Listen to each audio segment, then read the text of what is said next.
بعض چیزیں اتنی بے معنی نہیں ہوتی جتنا ہم سمجھتے ہیں۔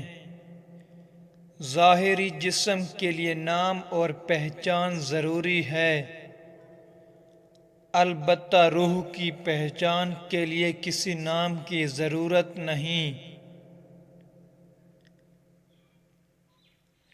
ایک تیشے سے دودھ کی نہر نکالنی پڑتی ہے فرہاد کو، لیکن شیریں مقدر میں لکھی ہوئی ضروری نہیں ہے۔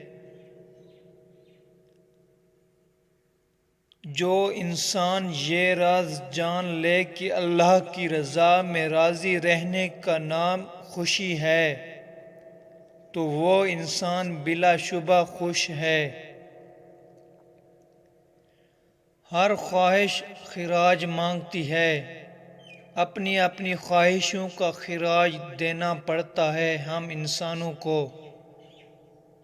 اور اپنی اپنی چاہت کا سود بھرنے آتے ہیں۔ عشق والے انسان کی زندگی ایسی اذان سے شروع ہوتی ہے جس کی کوئی نماز نہیں ہوتی، اور ختم اس نماز پہ ہوتی ہے جس کی کوئی اذان نہیں ہوتی۔